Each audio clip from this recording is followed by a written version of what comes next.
Oops. Okay, welcome everybody. My name is Emily. I'm the Communications and Administrative Assistant for the Tele-Rehab 2.0 project. Thank you for joining us for this webinar. The purpose of the webinar is to update you on the progress that we've made so far in the project and give you an idea of where we're going to go. So without further ado, I'm going to pass it over to Martin, and here.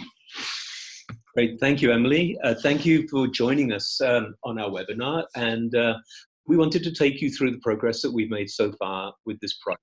I'll give you a little bit of background, and this webinar is being held live and also recorded. So for those of you that were not able to join us live, thank you so much for taking a look at our webinar, and please feel free to provide us with feedback based on what you have heard.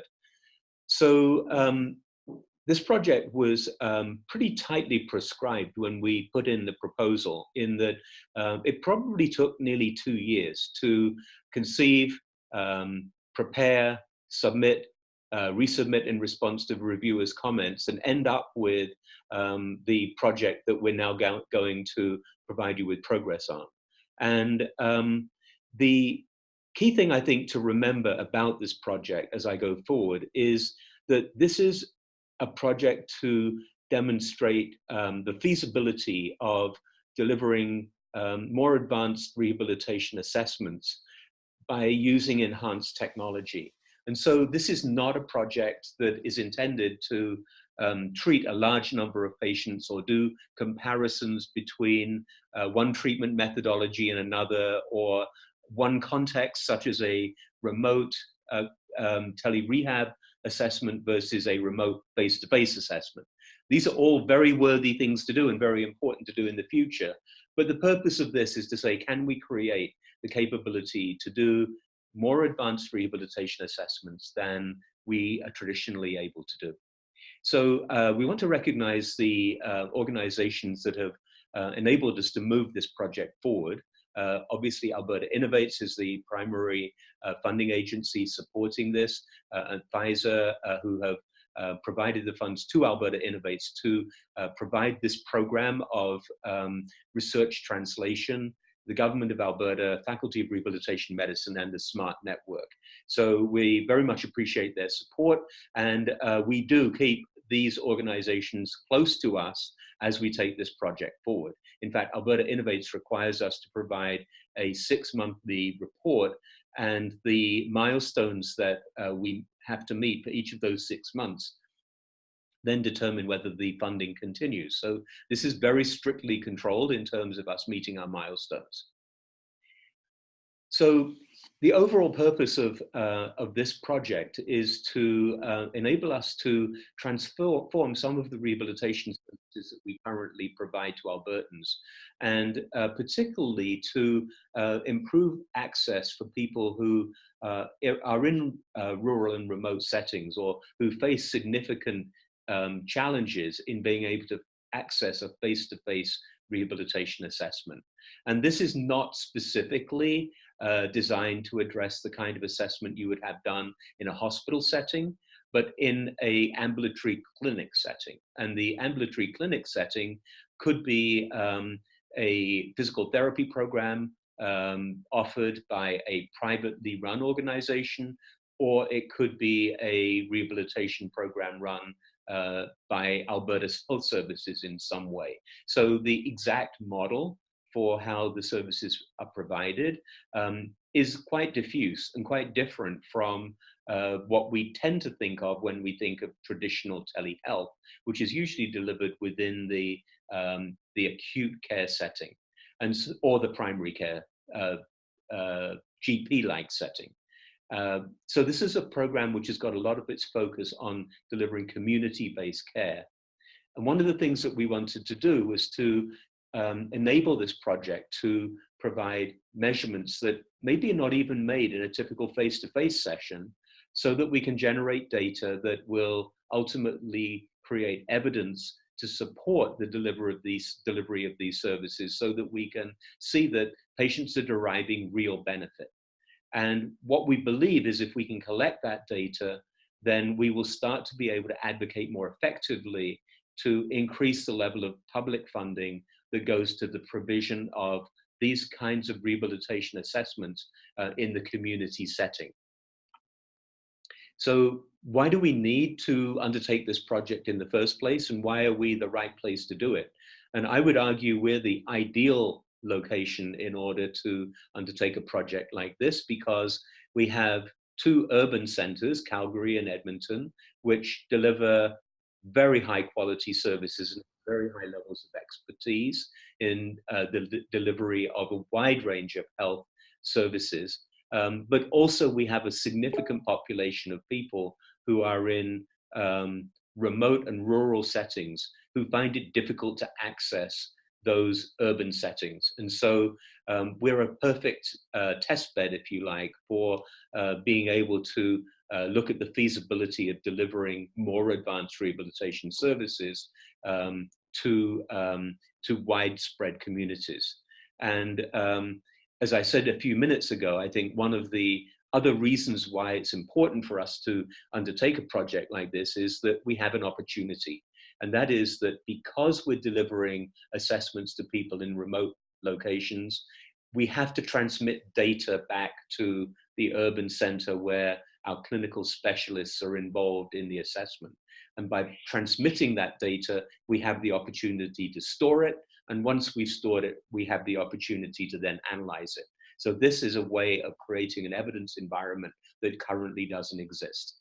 And then obviously there is the moral imperative, which is we want to be sure that we provide as close to equitable access to services, regardless of where you live, rural, remote, urban, metropolitan. And so how will this all work? So this is what we put into our proposal, that one of the challenges in rural and remote settings is that there are clinicians available to help provide some support to patients in those environments, but they, generally speaking, are not specialists in a particular area. So the idea is that we connect the rural generalist clinician to a hub specialist clinician, so that what we can make available are the specialist expertise of the hub specialist to support the rural generalist clinician in undertaking an assessment. And in order to do that, we need processes in order to make that work. So the process of the individual therapist face-to-face assessing a patient in a clinic setting has to change, because we've got more than one therapist involved now, we've got technology involved now, and we've got a distance between the two. So the normal non-verbal ways people communicate change when you start doing that through a video conferencing type environment. The other thing we wanted to do was to use as much as possible off-the-shelf technologies, and if necessary, modify them. And there's some good reasons for that. And one of them is that just developing brand new technologies has a very long life cycle to being able to deliver something that can be provided in a routine spread and scale environment. And so, although it's a lot of fun and I enjoy doing it, I think we felt that if we can modify or adapt or adopt off-the-shelf technologies to support this program, it would be preferred over just producing new stuff. But what we've developed in the conversations we've had with our clinician specialists is the need that there are some gaps. And so we'll be talking a little bit about the gaps that we're trying to fill with some new technology or new and significant adaptations to existing technology. At the end of the day, the way we see our role is to augment telehealth. So this is not something completely different from telehealth, but what it's doing is providing the means of assessment that currently the traditional telehealth technologies are not able to provide. So how does this all work? Well, first and foremost, and I really would like to emphasize this in this project, because as co-investigators, you may not have been aware of our philosophy in building this project out. And that is that this, we felt, needed to be driven from the grassroots, from the bottom up, from the patients and from the clinicians, and particularly the experienced expert clinician specialists who are currently delivering this kind of assessment to patients every day at a very high level, at an international level of excellence. And we did not want to create a project where we as a bunch of technologists come in and say, boy, have we got the technology for you, you need to use this because it's so awesome and so cutting edge and just, going to be a lot of fun for us to play with. So we've avoided approaching it from a top-down approach, and we have spent quite a lot of the first 6 to 9 months of this project engaging with our clinician experts and really trying to find out exactly what would they do and do they do, and why is it we need to have a technology fill certain gaps. And so that's why I haven't beaten a path to your door saying, please make me one of these. Or why don't we have some fun by using one of these and see how it works out. This time frame that we're working with for this project, which is 2 years from beginning to end, building something from nothing to being a functioning, spread and scalable capability, is an incredibly ambitious timeline. So the way we used our time and our expertise was critical. So in the proposal that we wrote, we identified 4 areas of focus. Hip and knee arthroplasty follow-up. So we're talking about patients who've already had the operation, had their hip or knee implant provided, and they now need to be followed up at 6 weeks and at 12 months. Shoulder pain assessment, where patients are presenting with significant shoulder pain that is really affecting, their whole quality of life, and they need to be assessed to determine whether or not they should undergo a conservative management program, which is usually what about 75 to 80% of shoulder pain patients require, or whether they need to be referred to a surgeon. Alberta Health Services came to us and said, we have a real problem in rural Alberta in providing specialist seating and wheelchair assessment for patients there. And we would very much like you to help us by seeing how we could use Tele-Rehab 2.0 as a means of undertaking those assessments with a specialist clinician in an urban center, and then us reaching out to a more remote center for this kind of assessment. Very ambitious assessment, because wheelchair and seating assessment is technologically quite challenging in terms of all of the things that you need to take into account. And then finally, vestibular imbalance assessment.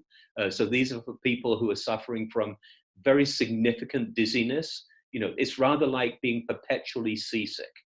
And this can go on for weeks and months and completely affect someone's quality of life and ability to function. And yet there are some relatively straightforward ways of treating this. But the first step is the need for an assessment to determine what the exact cause is. And if that exact cause, for example, turns out to be a problem with crystals in the inner ear that have affected the flow of the fluid in the ear and therefore creating a balance problem, then once that's been identified, there are some treatments that are miraculously effective in removing that problem. And secondly, obviously people who've had a problem such as a concussion who need support as they recover from their concussion. So these are areas, these are the 4 modules that we put into the proposal. And for each of these modules, we have a clinician specialist. I'm not going to go into our timeline in a lot of detail other than to say that this is a broad idea of what the timeline looks like, and we're on schedule. So, so far, so good. I wanted to talk a little bit about these 4 modules that I was describing. And so I'm going to introduce you to each of our clinician leads and explain a little bit about the process that Tele-Rehab 2.0 would follow in order to do the assessment associated with their module. So Vanessa Chan is our clinician specialist who is at the Hip and Knee Clinic in Northgate in Edmonton. And Vanessa routinely undertakes the physical therapy assessments of patients who need to be followed up at 6 weeks and 12 months after their hip or knee arthroplasty. And The stages that we need to address in building out this assessment include the development of the storyboard that is associated with this assessment, and then secondly, the identification of whatever sensors are needed in order to execute that storyboard. So what we do essentially is look at the storyboard that Vanessa would normally follow if she were to be doing that assessment face-to-face, and say, well, how does that change now we're doing that in a remote assessment using Tele-Rehab 2.0. And then what we tried to do is fill the gaps with either changes in process or the introduction of sensors.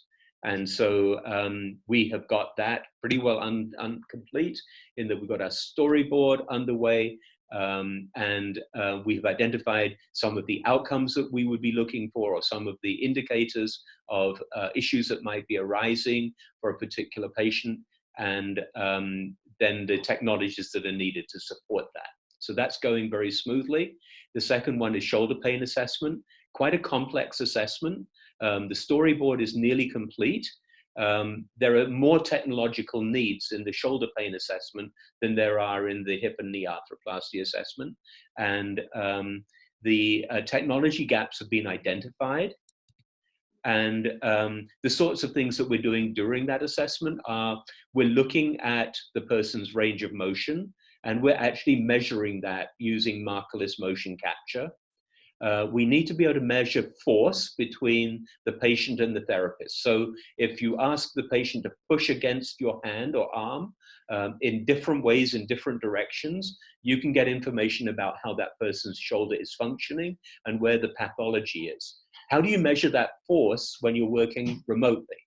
We can do that face-to-face, and the way face-to-face does that is to actually say, push against my hand, yeah, that feels strong. Push against the other hand, yeah, that's about as strong. You're symmetrical and you're strong, and that's it. So one of the things in the technology development side of this project we have to be very careful of is not over-egging the pudding.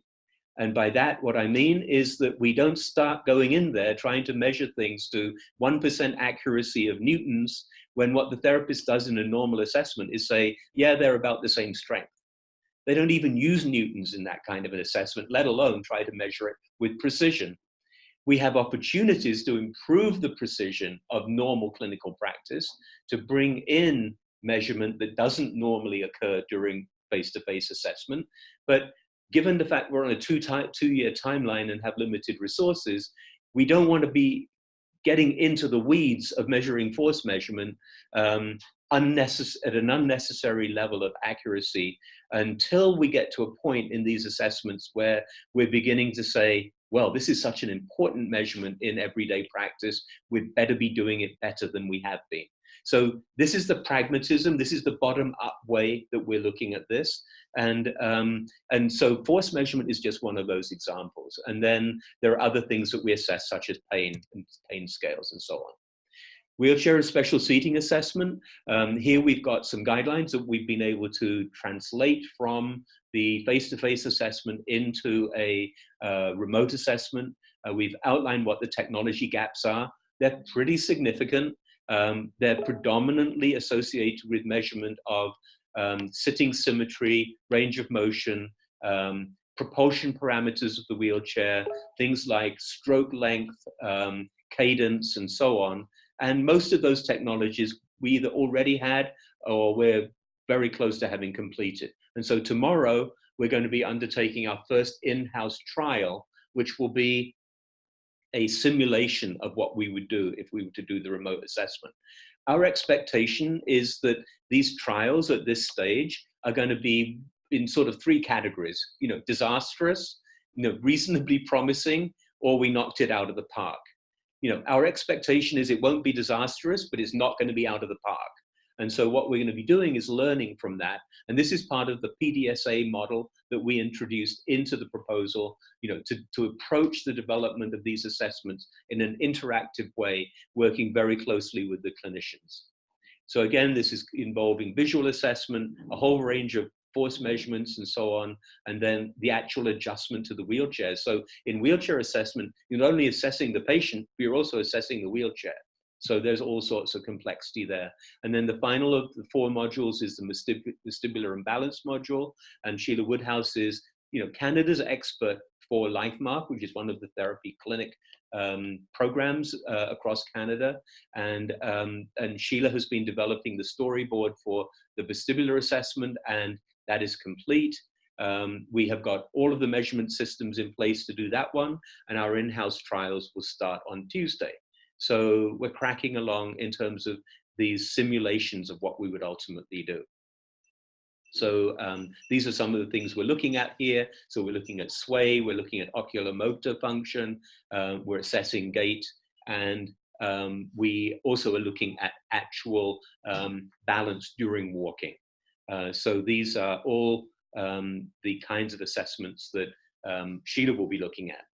So that's kind of looking at it from the clinical perspective. And the way the project was designed was that we would develop the project along 2 primary tracks. One of them would be developing those clinical capabilities, and the other was, okay, so what do we need to do in terms of technology development in order to support the gaps that exist? And so this is very much a co-design process. And so any technology that is being developed in this project must be developed in close association with our clinical leads. And so they are intimately involved in the discussions that we've been having as we start to try and fill some of those gaps.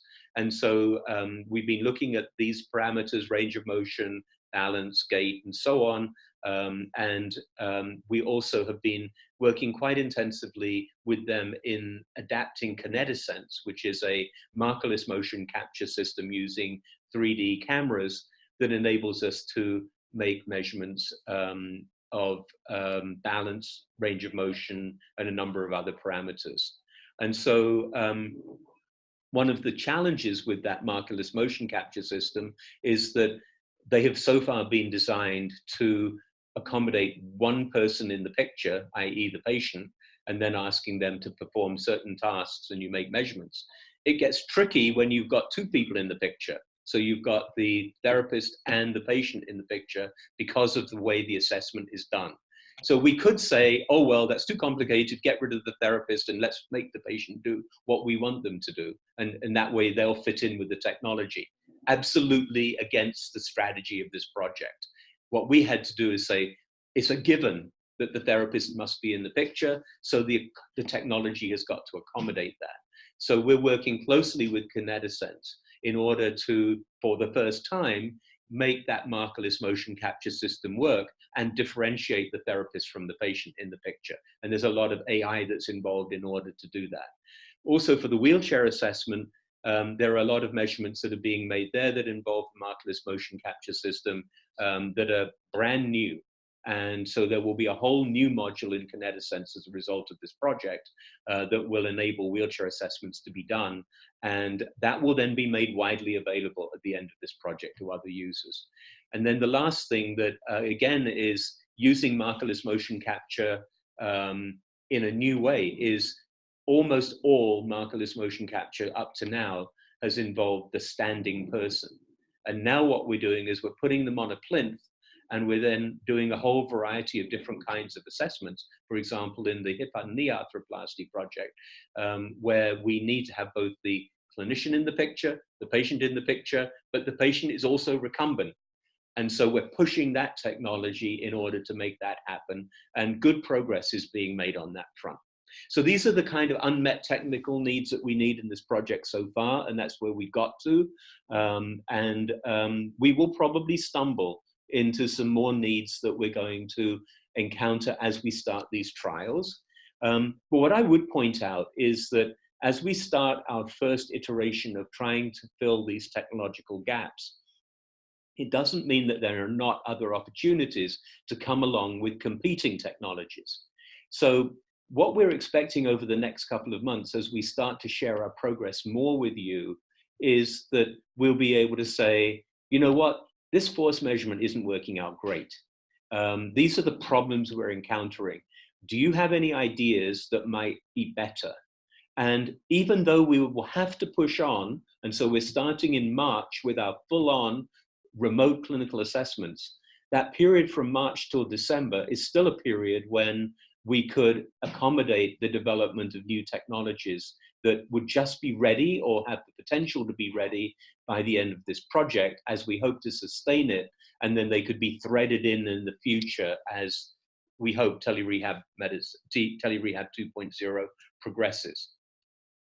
So very quickly, from the engagement standpoint, this is one of the areas that the reviewers wanted us to focus on, and where we have put in quite a significant amount of effort, and where we're intending to put in a lot more effort is particularly in the area of engaging with patients and collecting information from this project from patients using patient-reported outcome measures.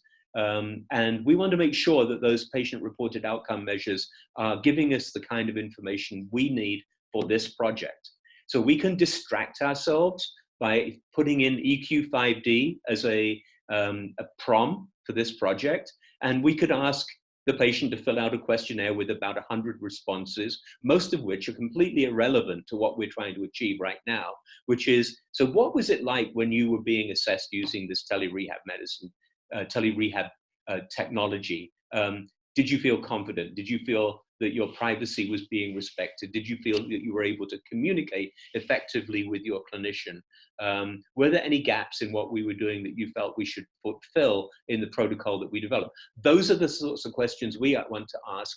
Those sorts of questions are not available to us in a concrete way in any of the established standardized ways of measuring patient outcomes. So we're going to have to do some adaptations around that in order to make that bit work. We've been doing a lot of social media, as you've probably seen. We've had a fair amount of media coverage, and as we go out with more patient engagement, more clinician engagement, this will be ramped up. One of the things I wanted to highlight for you is our collaboration portal. So we felt that for this project, with the fact that we have many different participants in this project, so I don't know, Emily, we must have close to 30 people who are involved in this project in one way or another. How do we all communicate together? How can people track what we're doing? And so we've created and launched this portal, which you're welcome to join. And this is a way for you to know what's going on with this project, to put in your comments. You can blog stuff, whatever it is that you feel would be helpful in terms of guiding the project forward. And this is a way we felt that our co-investigators could be particularly effective in keeping track of the project and helping to support us moving it forward on an almost day-to-day basis. So we had to create this portal because different environments use different systems. So, you know, we may use Google at the U of A, but HS uses SharePoint. And so these are all relatively incompatible systems. So our Tele-Rehab collaboration portal gets around those barriers, which is why we created it. So just so you know what that's all about. And then finally, this is probably our most critical challenge going forward. And that is, how on earth, if we put all of this effort and hopefully show all of this potential in this project, is it going to be sustained? And how are we going to make sure from December 31st, 2020 onwards, this is just not all put on the shelf? So we have a strategic advisory committee. Its first meeting is being held on October 2nd. And the purpose of that committee is to help guide us in building that strategy and advocacy and taking on some responsibility for helping this project stay alive. And then we also have an operational committee. And the purpose of the operational committee is to deal with the nuts and bolts issues that are involved in spread and scale of a project like this. And so there is significant potential for us to add additional modules to our platform. So we've been looking at some of those, and we're looking at adding to them. We have some grant proposals that we've already submitted, others that we're about to submit, that will enable us to populate this with more modules. And so part of the sustainability plan is plug in more modules, but each of those modules, once they've been demonstrated, will have to be sustained. So that's our challenge, you know, that's the risk. So I'm going to stop because I think we're pretty well at time, and we have about 10 minutes left for Q&A. So we'd really welcome your questions, advice, comments, and over to you that are online. Those of you that are not online, there's a way that you would be able to send us comments, I think through the collaboration portal, Emily? Yeah. Yeah, if you wouldn't mind, if you have some suggestions, getting onto the collaboration portal and giving us your suggestions going forward.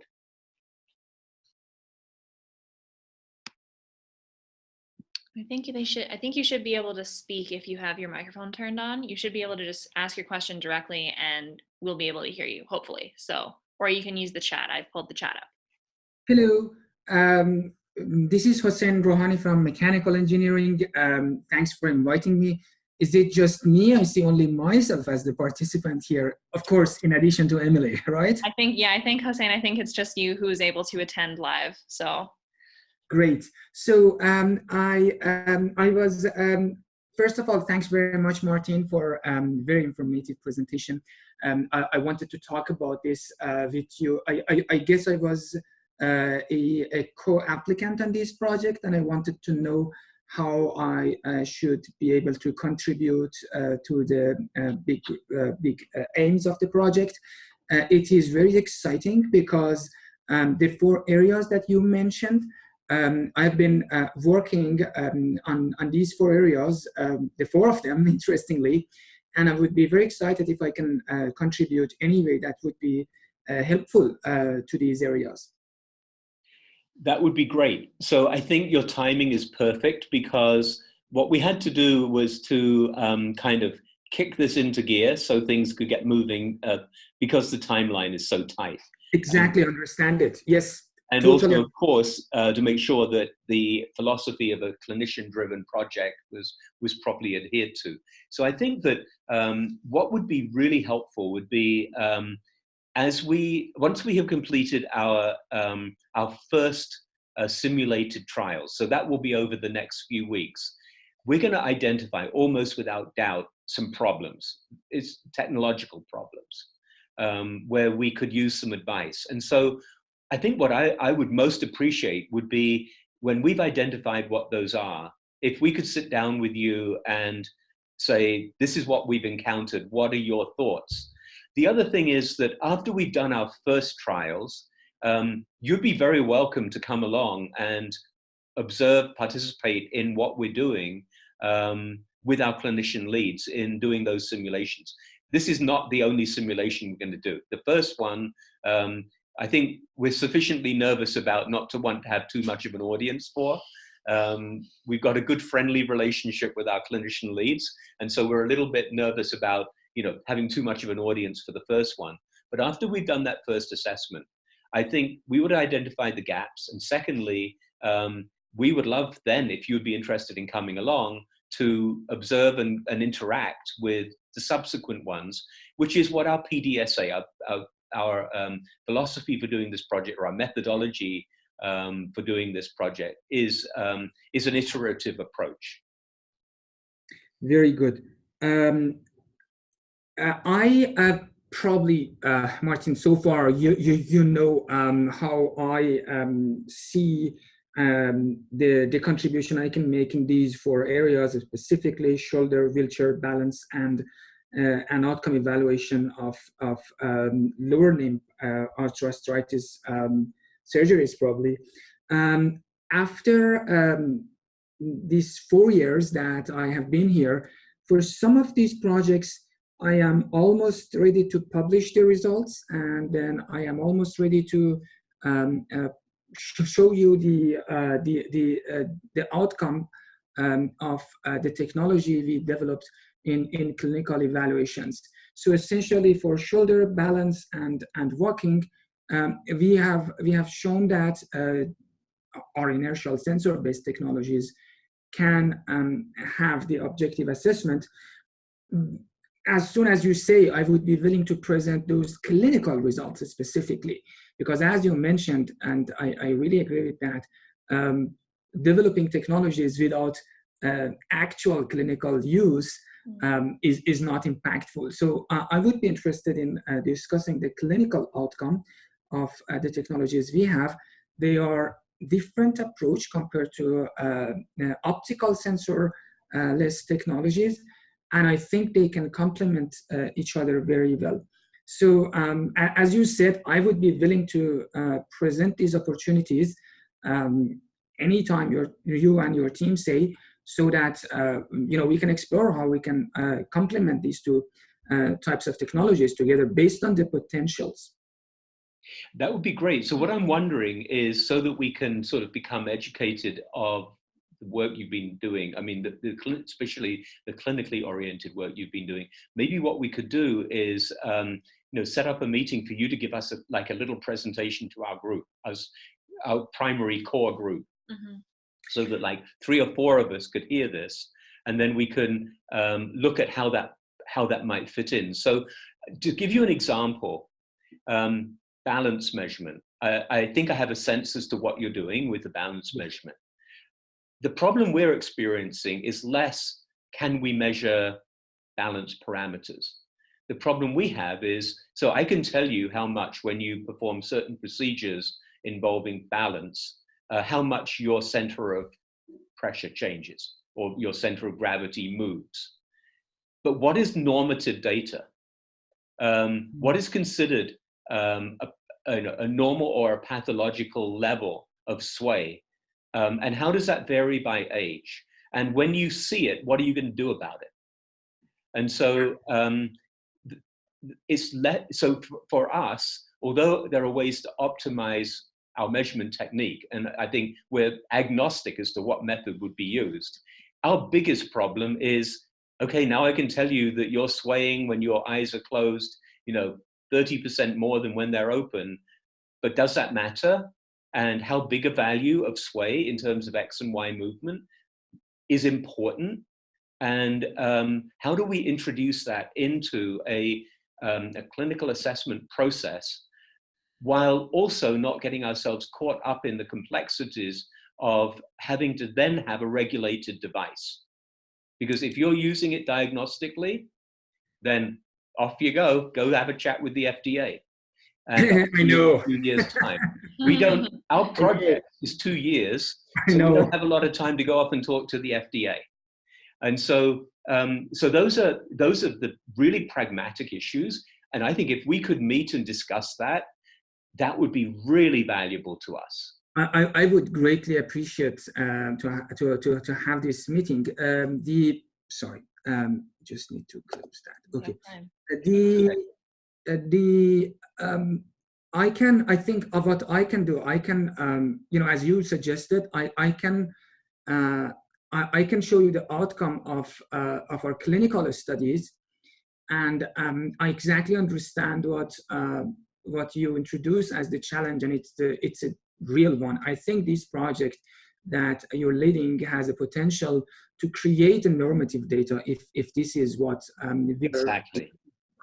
This would be very important. What I do so far is that I either compare the outcome of individuals affected with the pathology with let me call it normal or able-bodied population, and with the typical sample sizes studies, I try to understand if my normal data is a good representative of an inclusive normative data. However, I understand that with the smaller scale of studies that I conduct with like 10, 20 or 30 individuals per group, my normal data, they're not perfect representative of normative data. However, as you mentioned, if we can find a way to measure these normative data, this is a big contribution to the field. Yeah. What I will do, I will go to the lab right now, and I will talk with 2 of my PhD students who work on 3 of these projects, namely shoulder,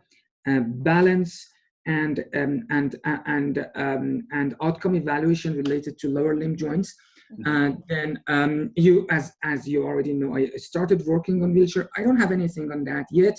I believe you're looking currently for technologies that are ready to use, to be used in clinical environment. So I don't talk about wheelchair project.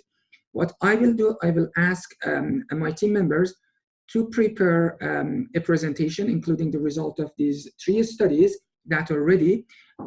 Essentially, they're writing the manuscripts right now. And then we will set up a time. I will connect via any teleconference means, and they can be there physically to present the results for you and even show you how the technology can work.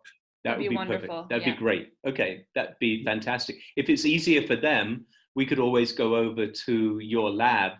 If it's easier for you to demonstrate it in the lab, whatever's works easier. I typically consider how many people need to travel. We minimize that number. So if it's more than 2 individuals from your team, we would be happy to come to your lab. Otherwise, it's always exciting to have you in our lab and research facility. Okay, great. Well, we'll work out those details a little bit down the line, but that's fantastic. I think that could be incredibly helpful to us. Yes, I'm very excited because it's a unique opportunity to test the technologies here. Yeah, great. Good. Okay, I think we might have to wrap up because the software we're using has got a timeout on it. But thank you so much for your guidance. Thank you for everybody else who's going to join us and observe this conversation offline. And please stay in touch and please use the collaboration portal to put up any suggestions or advice or any initiatives that you would like to get going. Thank you, everybody. Bye. Thank you. Bye.